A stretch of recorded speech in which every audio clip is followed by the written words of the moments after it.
All right, welcome back to the First Team Fantasy Podcast. We're going to start it right off with these afternoon games. First off, I had the Bucs going into San Francisco, taking on the Niners. The over-under in this one was 41.5, and the Niners were favored by 12 points. And, well, they got the job done. Yeah. Baker Mayfield, I mean, hopefully you didn't start him in this one. He didn't have the greatest performance. Oh, by the way, the Niners won 27-14, so they covered. Yeah, Baker threw the ball 40 times, 29 completions, but 246 yards, 1 touchdown, and 1 pick. Ran the ball 3 times for 5 yards, only 11.3 fantasy points. Happens when you only get 1 touchdown through the air, and you happen to throw an interception. Yeah. The yards aren't really rewarded too much for quarterbacks. Rashod White, yet again, inefficient on the ground. Yet again, we do not care. 9 for 30, a touchdown, caught 6 passes on 7 targets for 28 yards, 17.8 points. This is the Rashod White experience. We are not Buccaneers fans, so we don't give a damn if he gets 2 yards per carry. The 7 targets per game, that's what we want. The goal line work, that's what we want. So he's doing perfect for fantasy purposes. That's all we care about. Did you see what RB rank he is on the season? No, he's got to be top 3, right? No, that'd be okay. He's RB6 on the season. Okay, I was gonna say he's getting there. I know he's getting there. Multiple good weeks will do that. No, yeah, I was like, okay, top 3 was a reach. I should have said 5, but yeah, but he's right there. But he still gets. I mean, Chase Edmonds got 4 carries to his. Again, this is a Niners defense that is extremely tough against the run, anyways. So it is what it is. I mean, Chase Edmonds only got 8 yards on his 4 carries. So he didn't do any better. Not really threatening to take over anything from Rashod White. He caught 1 pass for 11 yards, giving him whatever. Cade Otton, 4 catches on 5 targets for 49 yards, 8.9 points. As you heard in the last episode, was not a very good week for tight ends. So chances are, if you started Cade Otton this week, you're all right. Probably just canceled out whatever the other tight end got. Yeah. Mike Evans finished with a decent fantasy day. Pretty good, actually. I mean, caught 5 of his 12 targets for touchdown. 3. I mean, he's the number 1. You can't really sit him. We know the targets he gets, and yeah, you got to keep him in your lineup. There's not really much question about that. Yeah. Chris Godwin had a better day than the last week, but still fairly mediocre. Caught 6 of his 7 targets for 39 yards, giving him 9.9 points. There was a random Raheem Jarrett sighting. He caught 1 of his 2 targets for 41 yards. Trey Palmer caught 4 of his 6 targets, 22 yards, had 1 rushing attempt for 6 yards, 6.8 points. You're really only interested in Rashod White, Mike Evans. Chris Godwin's kind of tough because, I mean, it's just everything going to Mike Evans for the most part. And Rashod White's getting pretty much just as many targets as Chris Godwin, but out of the backfield. So it's difficult when, you have Mike Evans doing his thing. Cade Otton is out there all the time, getting a decent amount of targets. And then you have Trey Palmer getting 6 targets. You got guys like Raheem Jarrett out there. The ball gets spread around too much to really trust Chris Godwin outside of Mike Evans. Obviously, in the backfield, you love your running back getting 7 targets anywhere around that a game. For receiver, it's just, I don't know. it's hard with Chris Godwin right now. He's It's having really his matching. he's having his worst fantasy season since his rookie year this season. Wide Yeah, receiver 36. that's the very end of the wide receiver threshold. If you guys didn't know how it's broken down, it's by every 12. A wide receiver 1 categorizes as the wide receiver 1 through 12, wide receiver 2, 13 through 24 to 36. So that's not good. No. Chris Godwin is barely a wide receiver 3 right now in terms of fantasy football. And he was, for Um, example, he was drafted 5th round in our league, mid 5th round. Mhm. So that's a very tough pick. Yeah. Yeah, it's just, I don't know, man. Hopefully better weeks are to come. But Mike Evans, every week you have to throw him out there. Yeah. At this point, same with Rashod White. Yeah. And Baker is very matchup dependent. Like I said, I did not think he would have the greatest week this week. The Niners defense has been playing better. He gets 11.3 points. Mm-hmm. On to the 49ers side of the ball, where I believe you had Brock Purdy as your start of the week. Mm-hmm. Yep, he was 21 for 25, 333 yards, 3 touchdowns, 4 rushing attempts for 14 yards, 26.7 points. Well, if you look at that, I think you can trust us when it comes to our quarterback starts of the week. We've been fairly accurate with that, at least. Yeah. Yeah. Yeah, Brock Purdy just tore up the Bucs secondary, and CMC had himself a good day. 21 attempts for 78 yards, 5 catches on 5 targets for 25 and a touchdown, giving him 21.3 points. CMC in 20-point games are like peanut butter and jelly. Eli Mitchell, 4 attempts, 24 yards, 2.4 point. I mean, we know he is nothing more than a handcuff. Yeah. George Kittle, like we say, every week you have to start him. 8 for 9, 89 yards and a touchdown, 22.9 points. Tight end 1 on the week. It's not a question at this point. Yeah. It's obvious there's going to be weeks where everybody has poor performances. For example, AJ Brown had 1.8 points this week. Am I considering benching him next week? Absolutely not.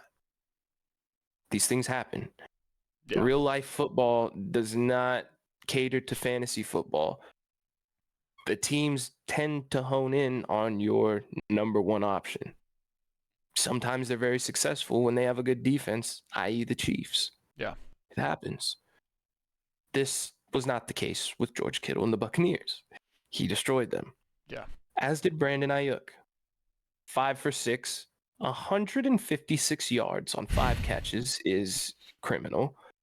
And 1 touchdown, giving him 26.6 points. There was kind of an odd man out in this one by the name of Deebo Samuel. 3 catches on 4 targets, 63 yards, 1 rush attempt for a negative yard, giving 9.2 points. But outside of that, the only other target was to Juwan Jennings, and he did not catch it. So the good thing about the Niners is we know it's very condensed. Kittle, Ayuk, Deebo, CMC, Purdy, you can start all of them. Some weeks might not be the best, but that's just how fantasy football goes. And yeah, I mean, what can you really say? Start your Niners.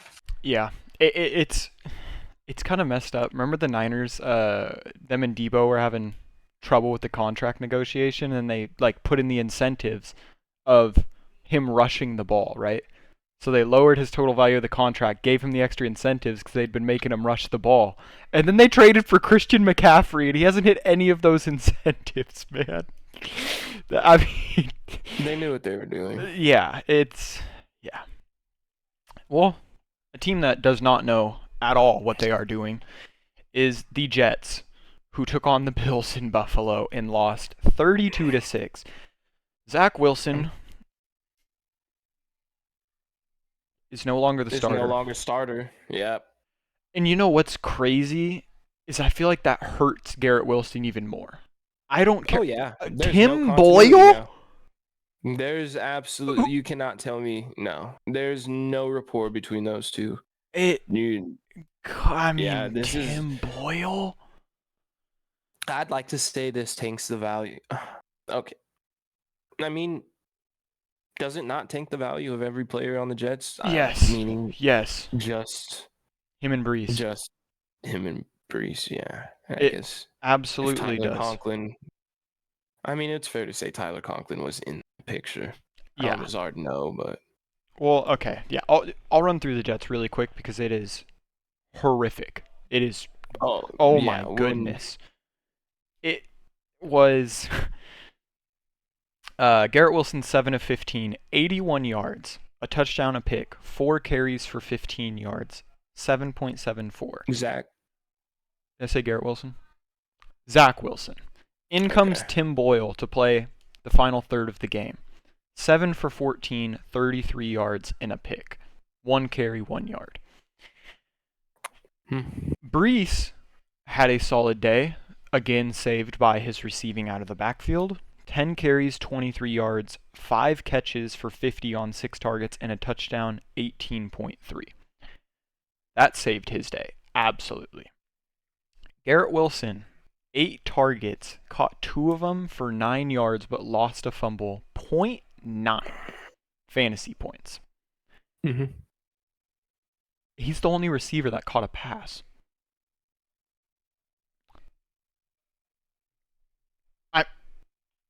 Yeah. It just unbelievable. Tyler Conklin, 3 targets, caught 2 of them, 18 yards, 3.8 fantasy points. When when Zach Wilson only completes 7 passes for 81 yards, and then you have Tim Boyle come in the game, this is scary hour. I cannot trust Tyler Conklin at all with Tim Boyle. I can't trust anyone. I don't even. No. It's unbelievable. And then Jeremy Ruckert gets a shout out because he had 3 catches for 25 yards, which was the second most receiving yards behind Brees Hall. 5.5 fantasy points. It was terrible. Absolutely awful. We'll cover it more in the preview, but we know what time it is for the Jets. Crazy. Josh Allen. Wow. The Bills side of the ball was a lot better. Josh Allen, actually, some parts were better. Josh Allen, 20 of 32, 275 yards, 3 touchdowns, an interception, like always. I remember you saying, do we take the Josh Allen interception? I knew it, man. Dude, it's just, it always happens. It's like a law that he'll throw one this year, that Josh Allen will throw 1 interception. It doesn't matter if it's tipped, if he throws it right to the damn defender, he will find a way to throw it to the other team 1 time at least per game. But the 1 week, watch, if we take the Josh Allen interception this coming week, he won't throw one. That's the scary part. The 1 time we take it, I know he won't throw it. We'll make one where we take it. We'll make one where... We're just going to do a 2-leg parlay, Josh Allen, and we'll see if the football gods are that against us winning. Yeah. So he also ran it 5 times for 15 yards, 23.5 fantasy points. It's Josh Allen. Solid fantasy day. Obvious must start every week. James Cook had a decent fantasy day. Carried the ball 17 times. Very happy to see him get that volume. For 73 yards, 3 catches for 29 yards on 4 targets and a touchdown. 19.2 fantasy points, 46% of snaps. Now there's a new sheriff in town to counterpart James Cook. Oh, God. It's Ty Johnson, dude. Ty Johnson, dude. Ty Johnson. I remember watching the game and being like, is that Ty Johnson? Just scored. I was like, Ty Johnson just scored a touchdown. You're like, of course. That he did. 3 carries, 11 yards, 3 receptions, 47 yards on 3 targets, and the touchdown. That's just 14.8 fantasy points. At least criminal. I know it's not Latavius Murray, but even Latavius still played 32% of snaps, 10 carries, 35 yards, 3.5 fantasy points. Why is he running the ball 10 times for only 35 yards? My boy James Cook, 17 carries for 73. Whatever. Stephon Diggs, a bad week. Not even a decent week, a bad week. 8 targets, 4 receptions, 27 yards, 6.7 fantasy points. Not good. Not good at all. Gabe Davis, never again will you start in my fantasy lineup. Why is he Tyler Higbee? Why does he do this to me? He didn't even get a target. He played 88% of snaps. That's not even Tyler Higbee, dog. It's worse. Higbee got 3 targets. Yeah, no targets, no rushes, nothing. 0.0.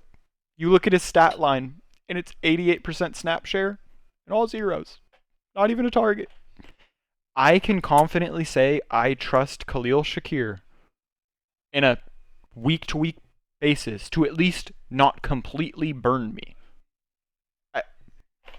He got 4 targets, caught 3 of them for 115 yards and a touchdown. 20.5 fantasy points. Okay. I don't understand. The two, on a serious note, the 2 guys I trust the most in this passing offense, still Stephon Diggs, obviously, and Dalton Kincaid. He, since Dawson Knox has gone out, has just been on a tear.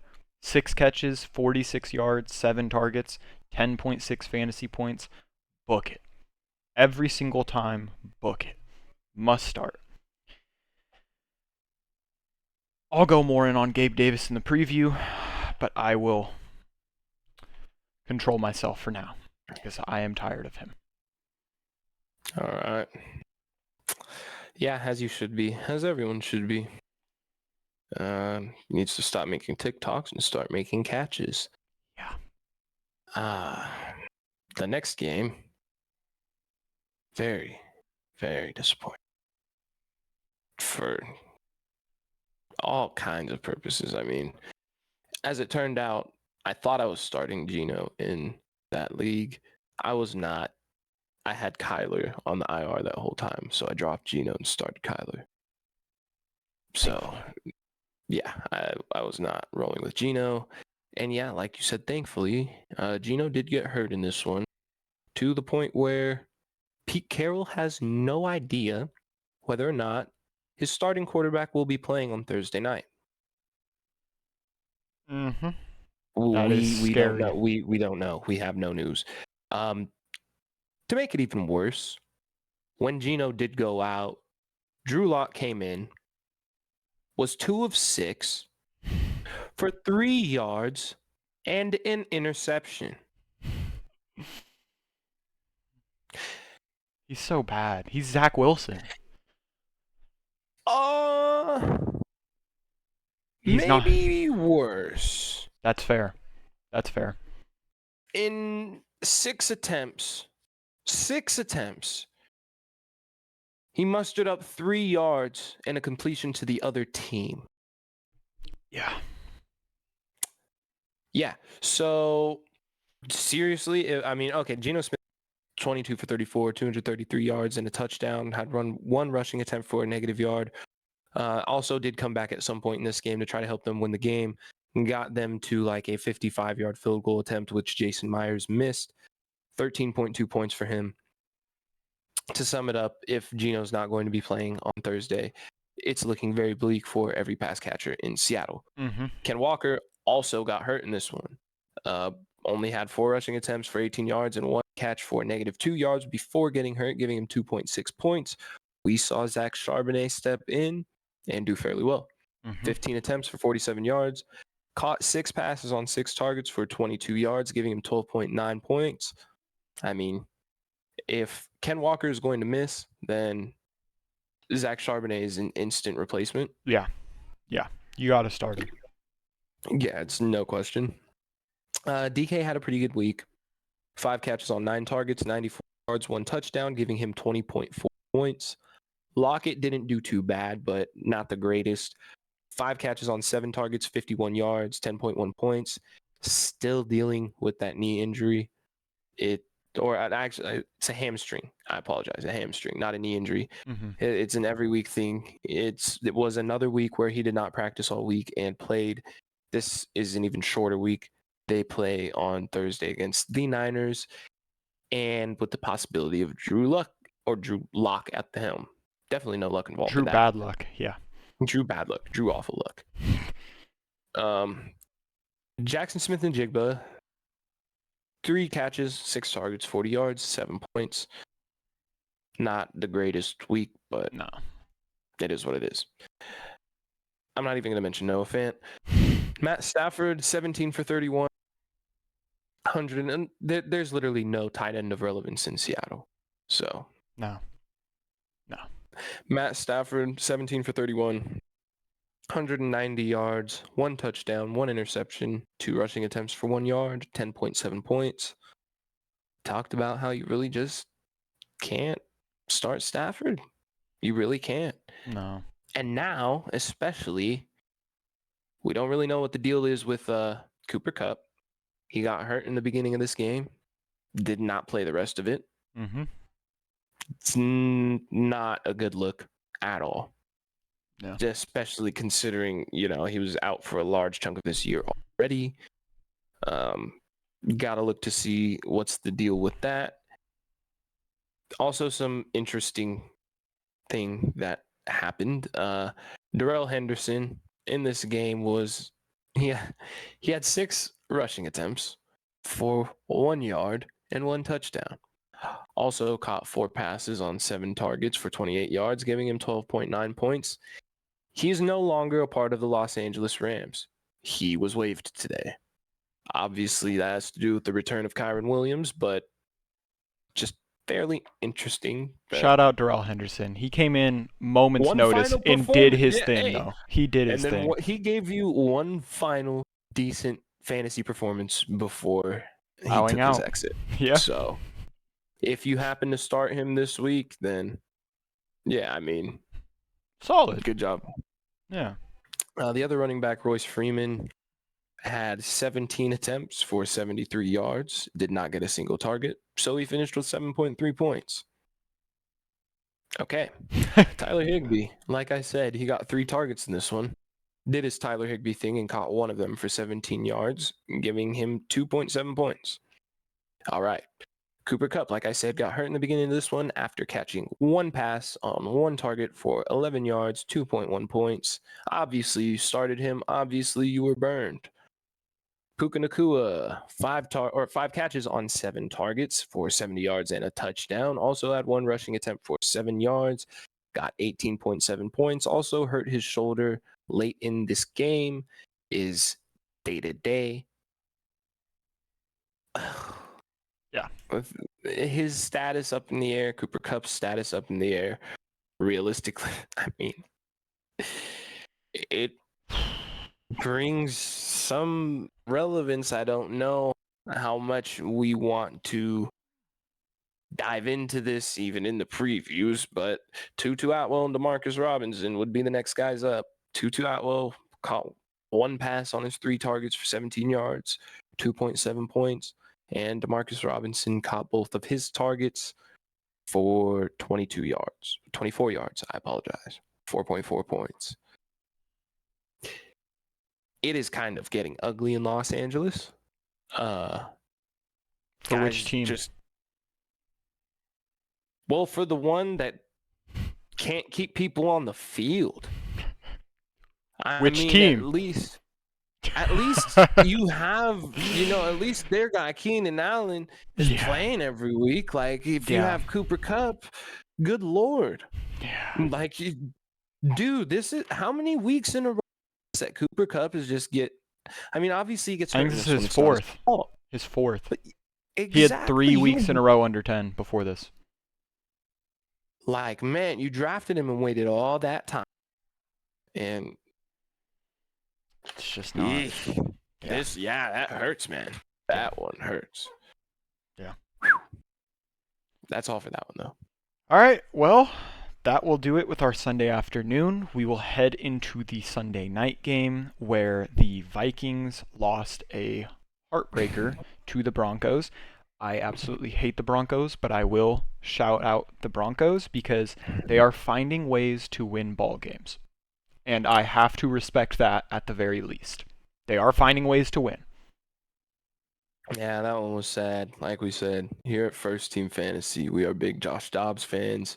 So, especially with the deeply rooted hatred Derek has for the Broncos, I know how much he was pulling for the Vikings. I just wanted Josh Dobbs to win. It was It kind of makes me depressing. feel better that after being an NFL quarterback, the dude could legitimately go into space. So like I Yeah, mean, dude, he's got bigger accomplishments sure. to I just still want to see make. the man win. Oh, absolutely. And Josh Dobbs had a solid fantasy week. He was 20 of 32, 221 yards, a touchdown and interception, 8 carries for 21 yards, another touchdown, 17.94 fantasy points. I mean, a solid week. By no means does that completely burn you.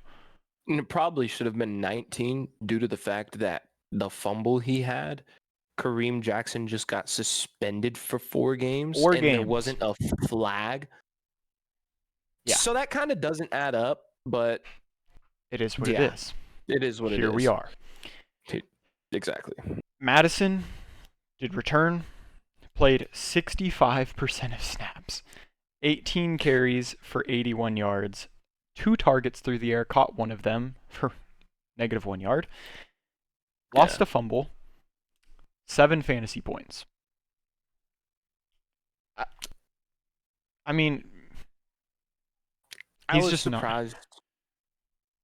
I don't know if I was surprised. Like we said, there used to be some clarity with the concussion protocol. Not this Now, year. we don't know. It's We don't know if a unbelievable. guy's going to come back in 2 weeks, 3 weeks, or a half a week. So, Yeah. Ty Chandler was very efficient when he played. 10 carries for 73 yards, 4 catches on 4 targets, 37 yards, 15 fantasy points, played 31% of snaps. Was far more efficient than Alexander Madison, but still did not find himself on the field for a large chunk of that game. So that's a bit of a head scratcher. And then for your pass catchers in this one, it was honestly an underwhelming week for anyone that you considered starting. Jordan yeah. Addison only caught 3 of the 6 targets, 44 yards, 7.4 fantasy points. Brandon Powell, 3 catches, 32 yards on 4 targets, 6.2. KJ Osborne, 1 catch on 2 targets, 7 yards, 1.7. TJ Hawkinson, 4 catches, 55 yards on 7 targets, 9.5. I guess for a tight end, that one burns you the least, but still, for TJ Hawkinson standards, not the greatest. And then, as No. we'd mentioned about the top tight ends, Josh Oliver, 4 targets, caught all 4, 47 yards, 1 touchdown, 14.7. Yeah. And, it's one of those things because Josh Dobbs is brand new. He has no rapport with anyone. So, You're open? to him, Here you go. there's no difference between Hawkinson and Oliver. It doesn't matter to him. Yeah. But one thing that we did talk about going into this game was if you just looked at the Broncos and you try to envelop the entire seat, you can't. Basically, the way I'm looking at it is you have to separate the Broncos' first 6 games and their 1-5 start. This team has completely flipped a switch. They won the last 4 games. Their defense has been close to lights out. Yeah. They've been good. So when you're looking and going through, a lot of the times it'll have green for the good matchups and red for the bad. So it'll show that the Broncos are a really good matchup for every position group. But they're not. But they're not. No. They're seriously not. You have to look at the last, the split of the last 4 games and look how they've performed within that chunk of the season. And that will tell you a lot more than that you need to know than the whole season. Than if you look at the whole season. Because I'm seriously, this is week after week now where there have been top guys that have performed poorly against them. Yeah. So you have to pay attention to that. But going into their offense, Russ didn't have the best day. 27 for 35, 259 yards and a touchdown, which football-wise, real football, that's not bad. But fantasy, it's not really going to move the needle. And also only ran the ball twice for 1 yard. 14.5 points. As I said, passing yards aren't really rewarded. So unless they're getting touchdowns, it's not going to really show up. Yeah. Javonte had a fairly quiet day. 11 attempts for 37 yards. Caught 2 passes for 16 yards on 2 targets, 7.3 points. Jaleel McLaughlin had some involvement more as a pass catcher, only ran the ball 1 time, but caught 5 of his 5 targets for 14 yards, giving him 6.5 points. Samaje Perine had even more involvement as a pass catcher, only ran the ball 1 time as well for 7 yards, caught all 7 of his targets for 60 yards. 13.7 points, and it is truly irritating seeing 14 targets go to the backfield and only 2 of them being to Javonte Williams. Yeah. It's mind-numbing, but the Broncos are winning games. And Perine, I mean, I hate to say, Perine has been effective when he's been out there. He's been in that game. On his 7 targets that he got, he was getting them first downs. He was doing work. That's how you use him too. That's how you're supposed to use him. So hats off to them for that. They figured out that this is what we got this guy for, and now we're going to use him for it. And honest to God, if they are going to continue using Samaje Perine in that sense, he is fantasy relevant. Mm-hmm. That is his skill set. That's what he does. He's a receiver out of the backfield, much like Antonio Gibson. And if the coach is going to recognize that and utilize him, we can utilize him in fantasy. Yeah. Adam Troutman and Chris Manhertz, the 2 tight ends, are irrelevant. Cortland Sutton, man, what? You see, the thing, last year, I was on the Cortland Sutton hype train. Mm-hmm. This year rolls around, and I'm thinking, and this is before the whole Jerry Jeudy drama queen stuff. I'm thinking Jerry Judy's going to, nope.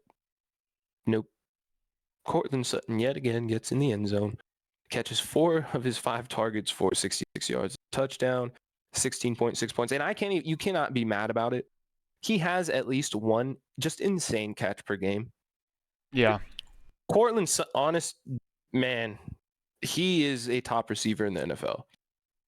Just based, if you have watched his game this year, at least if you saw the 2 touchdowns that he had, and these are huge touchdowns in the games, because every game they've played is close. It's just you don't see people doing. It's he has crazy. 8 touchdowns already in the 10 games he's played. No game with 2 touchdowns. Touchdowns aren't a sticky stat, but Russ is going to target him in the end zone because he knows he could throw damn near anything, and Cortland Sutton will find a way to catch it. Yeah. So it's like shout out Cortland 100% Sutton. starter, Cortland Sutton. Mm-hmm. Jerry Jeudy did have a decent day. Caught 5 of his 7 targets for 58 yards, 10.8 points. And then Marvin Mims, 2 catches, 3 targets, 12 yards, 3.2 points. But yeah, Cortland Sutton, man. To the well with him. Week after week, you're not considering benching him. I don't care if he has 1 down week. It is very clear that Sean Payton has made a difference on this Denver Broncos offense. It's very clear they are going to utilize Cortland Sutton. He is good. So, not even considering benching him. No, Sean Payton got that year of practice coaching his son's Pop Warner team, and he came back ready. He came back absolutely ready. Oh, yeah. Which is... I hate to see it. To get going, yeah, I hate to see it because I hate the Broncos, but I do respect Sean Payton. He is a brilliant football mind, and he does seem to be turning around their franchise, sadly. But it is what it is. The Eagles at the Chiefs was our Monday night game, the Super Bowl rematch. Oh, And this made for a very good football game. Fantasy-wise, it was... ass. Yeah, I mean, okay. I'll get into the Eagles side of the ball because it's very quick. Because 3 of the 4 starts that we start every week for the Eagles did have solid weeks. The Eagles won the game 21-17. It was more defensive than... I don't even want to say more defensive than we thought it would be because both these defenses have been playing at a high level, and it did show in this game. And what did we say, man? Every game it looks like is supposed to be fireworks with the Kansas City Chiefs. And it's Does not. not end up being fireworks Yeah. every single time. Their defense ruins it. Mm-hmm. And I mean, shouts out to the Chiefs defense. That they are the reason why the Chiefs are in the position they're in. yeah. But we did call this 100%. Yeah, and one thing Schiff had called was Jalen Hurts being his sit of the week, and I'll run through his stats really quick and then get into it. 14 of 22, only 150 yards, didn't throw a touchdown, 1 interception, 12 carries for only 29 yards, but 2 touchdowns on the ground. And that saved the crap out of his fantasy day. It was looking bad. Yeah. For a large part of this game, it was looking really, really bad. And that's Yeah, no, you weren't. You mean- weren't wrong. Those 2 touchdowns. When he finishes 19.9 fantasy points, and 12 of those came on a tush push and the QB draw. yeah, And I mean, that's why you can't sit him. Like we said, you can't necessarily ever sit Jalen Hurts. But this week I was just really nervous. And that's why I was saying, like, I'm kind of downgrading all my Eagles a little bit. and it was you were not incorrect.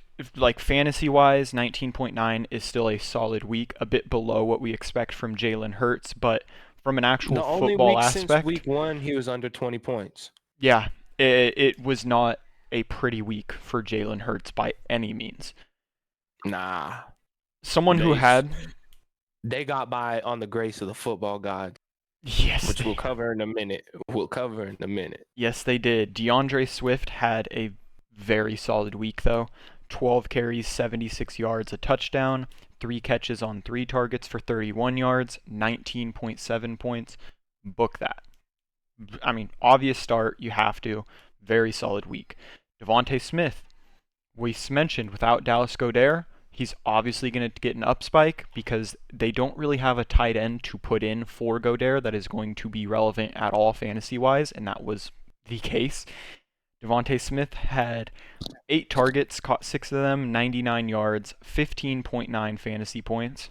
Once again, book that. Obvious start. A.J. Brown. Again, an absolute dud week, but There will be weeks for everybody. yeah, A.J. Brown is a guy you start every single week without caring about the matchup, no matter what. But in this game, was only targeted 4 times for a single catch and 8 yards, 1.8 fantasy points. Again, I'm sure AJ defense, man. Yeah, and I'm sure A.J. Brown, I know he was pissed earlier in the season about not getting targets, but in a game where a Super Bowl rematch, if you only get 1 catch for 8 yards and your team wins on the road, man, you just keep it pushing. You just keep it pushing if you're him. So I'm not worried. Obviously, Schiff, you shouldn't be worried for your fantasy. It's any A.J. Brown owner. It's you just. It is what it is. It is what it is, man. Yeah. It's like the week before. Like there's things that happen that are just so. Like when the Ravens play the Browns, Lamar throws an interception off of the I don't remember who it was, but off the defensive end's helmet, and it gets picked off for 6. What can you do? Then the very next week, he throws a touchdown to Nelson Aguilar off of Jermaine Pratt's hand. Fantasy football is so random, man. You just don't know when. You don't know when the defense is just gonna be better than the offense that game. Yeah. It happens. Yeah. But that's all I had for the Eagles. Yeah, on to the travesty known I mean, honestly, this is something that I've been called for weeks now. The Chiefs are not the same Kansas City Chiefs. They are very blessed and fortunate to have the best quarterback in the league and to have a top 3 defense. Travis Kelce's getting older. You can't count on him to necessarily be the same Travis Kelce he has been every year. People age. And especially when everybody knows that these guys don't have any receivers. There is no reason at all that Justin Watson should be getting 11 targets. No reason. No. They paid Marquez Valdez-Scantling $30 million. Now, I understand.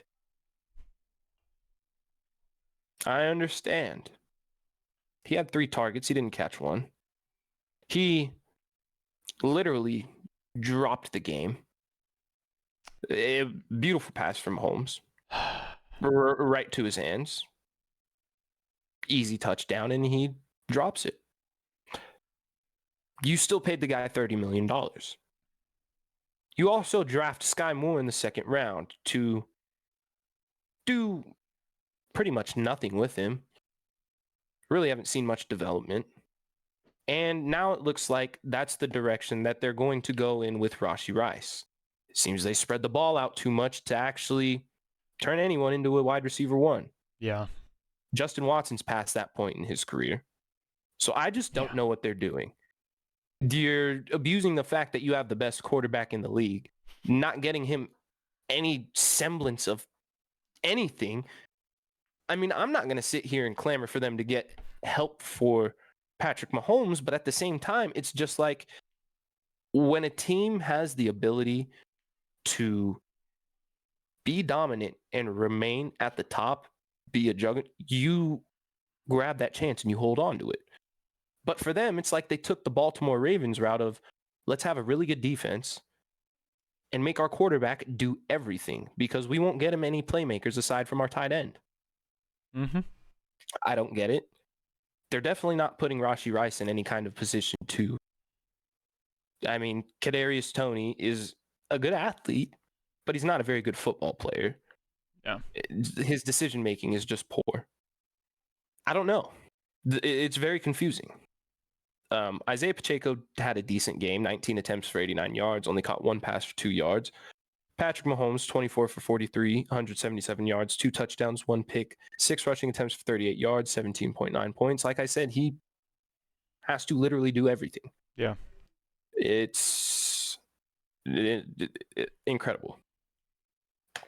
But yeah, Justin Watson, 5 catches on 11 targets for 53 yards and a touchdown.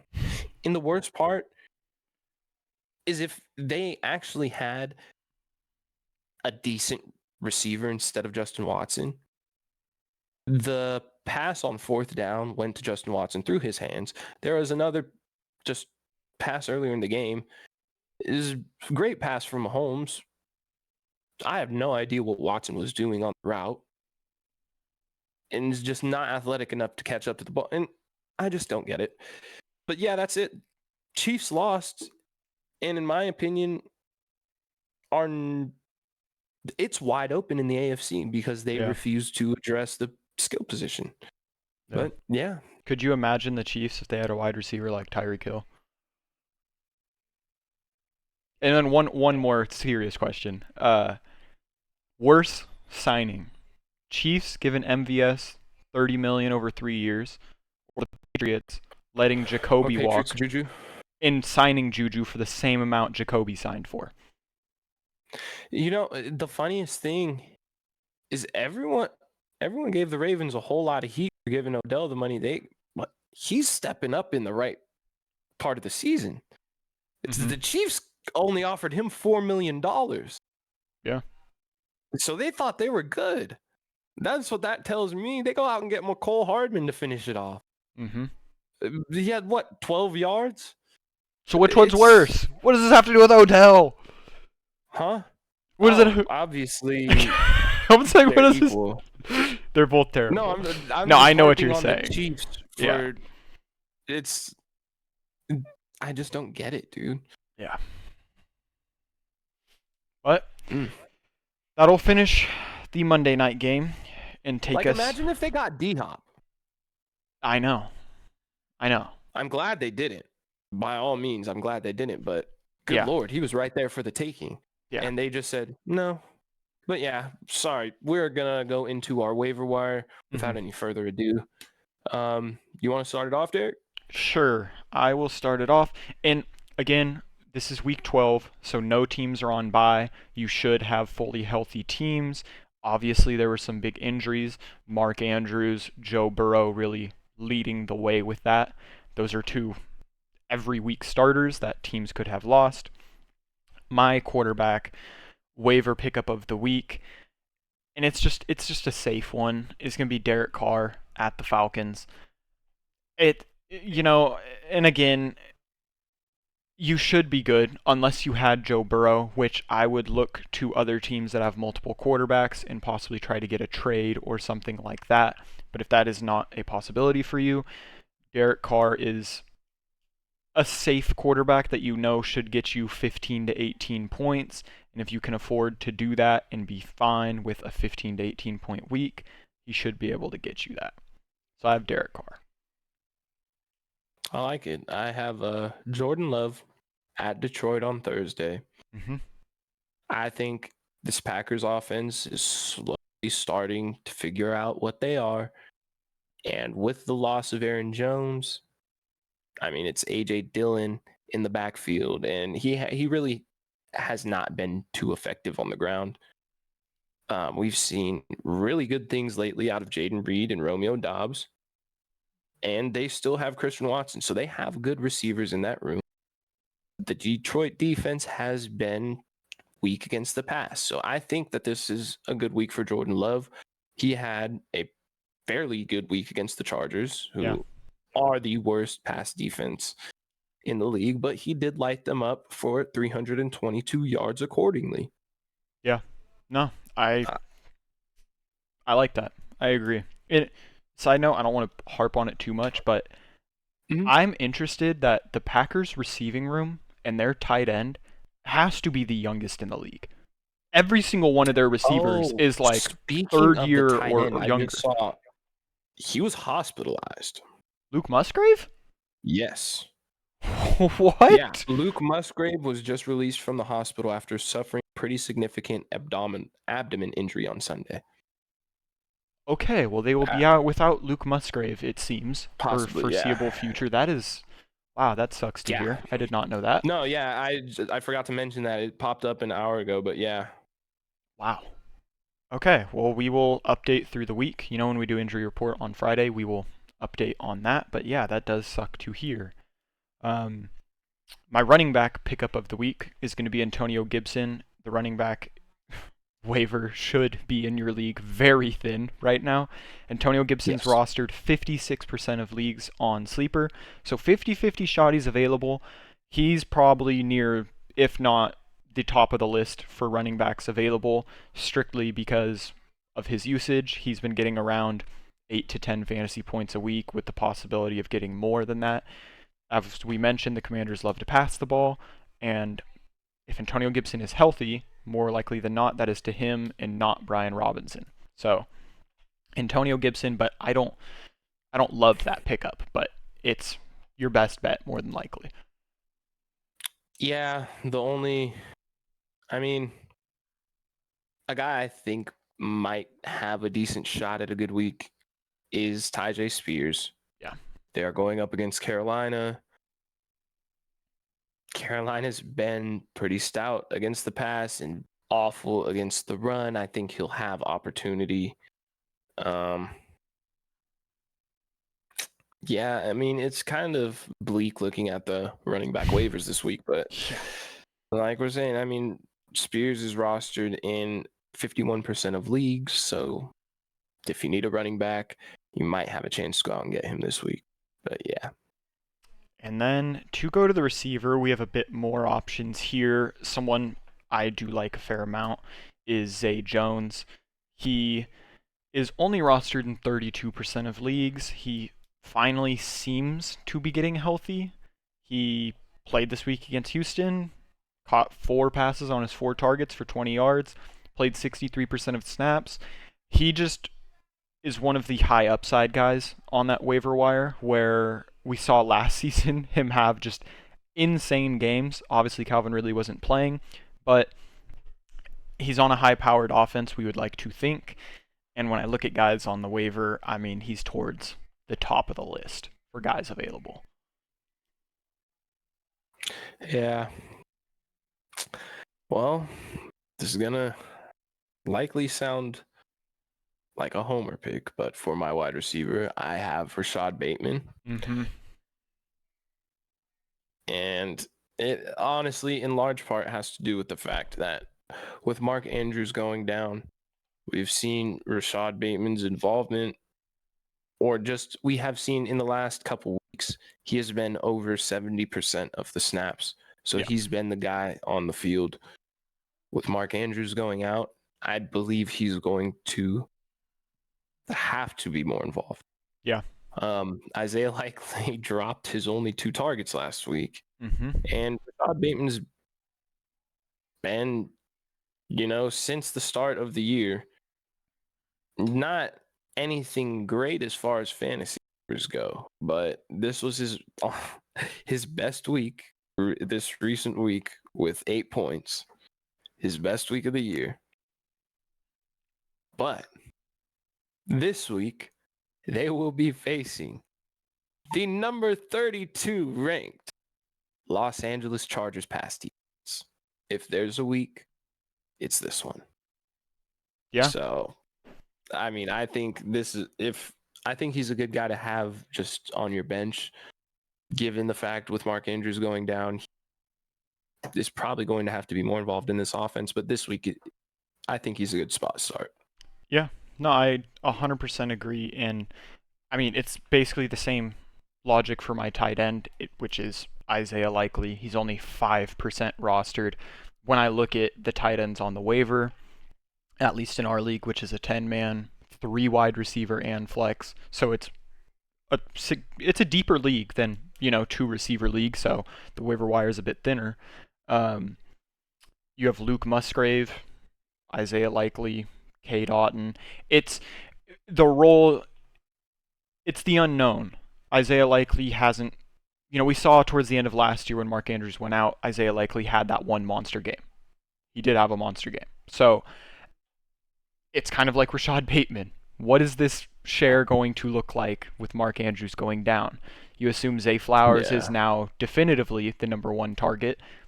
He was, funny enough. Well, see, that is also a bit skewed because Mark did miss a little bit of time, but Zay was already leading in target share. Yeah. But now, without Mark, it's no question. Yeah. It's just, but the thing about this compared to like other years with the Ravens, now there's, if Mark Andrews were to go down last year, you're falling back on Demarcus Robinson, and now it's like there's Odell, Zay Flowers, Rashad Health, Nelson Aguilar has done surprising things. Mm-hmm. Yeah, but I like Isaiah Likely strictly because he's going to have to be thrust into the starting tight end role without much competition there, to be honest. So,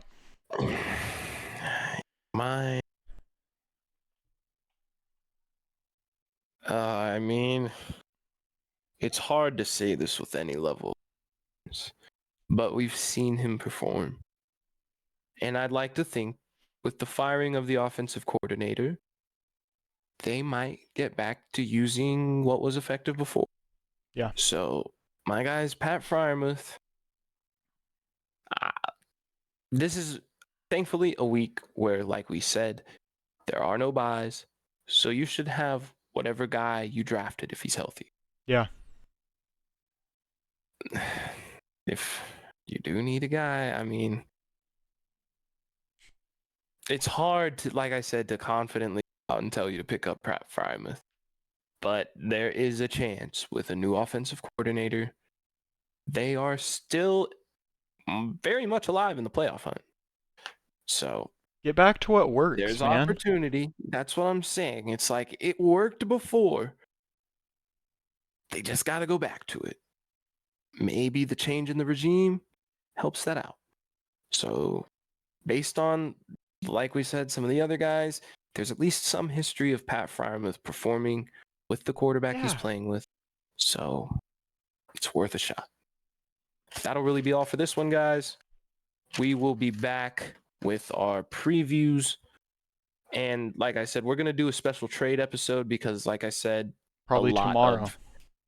A lot of these leagues it's crunch time on the trade deadline. Only got like a week or two left. So if you're going to make any moves, it's got to be now. We're going to go over what moves you should make, what moves you could make, who you need to hold on to. So be ready for that. But yeah, that'll be all for this one. Thank you guys for tuning in every time. Any questions, comments you may have, we're open on any socials. So just hit us at any time. You say it this week, this episode. Well, then come back next time and take more reps with the first team. Yes, sir.